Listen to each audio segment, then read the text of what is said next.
Wala bang bag? Taong 2015, pumutok ang mga ulat ng tanimbala o laglagbala modus na ng biktima umano sa parehong Pinoy at mga dayuhang pasahero. Reklamo nila tinamnan ng bala ang kanilang bagahe at kinikilan umano sila ng mga tauhan ng airport. Sa isang kaso, muntik mawala ng trabaho ang isang OFW nang di siya makabalik agad sa kanyang employer abroad. Bumuo ng interagency team ang gobyerno para mapangalagaan ang mga OFW laban sa modus. Noong 2016, lumabas sa isang survey ang NAIA bilang 5th worst in Asia. At isa raw sa naging dahilan ng mga sumagot sa survey ay ang takot na baka mabiktima sila ng tanimbala. Sa pagdaan ng mga taon, tiniyak ng gobyerno na wala na ang modus. Pero nung nakaraang taon lamang, lumitaw ulit ang isang pasahero nagsabing nakitaan ng kanyang bag ng isang bala na hindi naman daw kanya. At ngayon dahil sa nangyari sa 69 anyos na si Ruth Adele at kanyang pamilya noong March 6 sa NAIA. Bala, saan dito bala?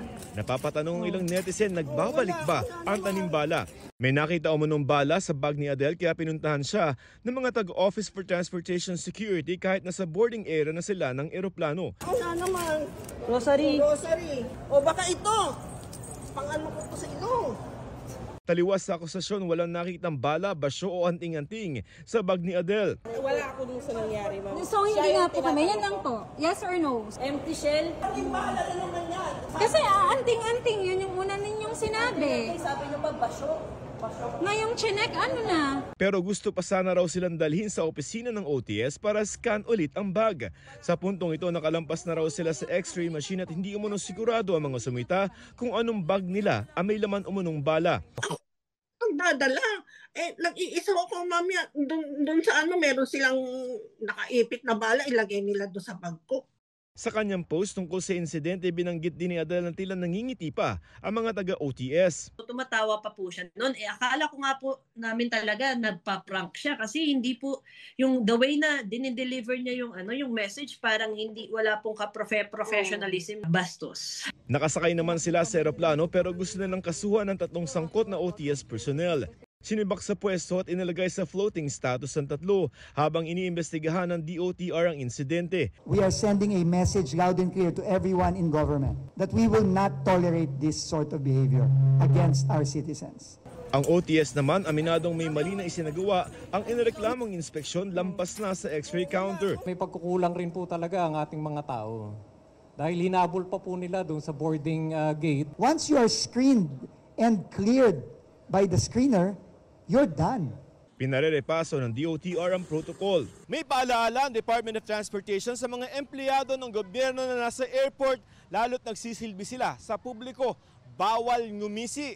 Tatanggalin ko yung smirk o yung ngisi sa mga mukha ng mga unprofessional, abusive at mga aruganteng kawani ng OTS. Hindi po kailangan bastusin o iharas ang ating mga pasahero. Magkaka-hotline din ng airport para maireklamo ang mga irregularidad. Sabi naman ng bagong kumpanya nagpapatakbo sa NAIA, OTS pa rin na mag-iimbestiga dahil sila ang responsable sa security screening kabilang ng x-ray baggage inspection. Nakipag-ugnayan na raw sila sa OTS at na-review na ang CCTV footage ng insidente. Ayon kay Atty. Gabby Concepcion, ang pag-check sa mga gamit sa airport ay isang security measure para sa proteksyon ng tao na kailangang sundin. Pero kailangang reasonable o makatwiran.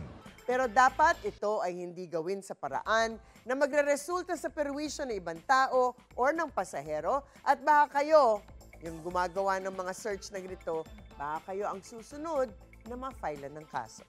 Maaaring magkaroon ng criminal case, actually madami, extortion, kaso ng bribery o Anti-Graft and Corrupt Practices Act kung hinihingan pala kayo ng pera para hindi makasuhan. Para sa GMA Integrated News, ako si Joseph Morong, ang inyong saksi. Wala naman.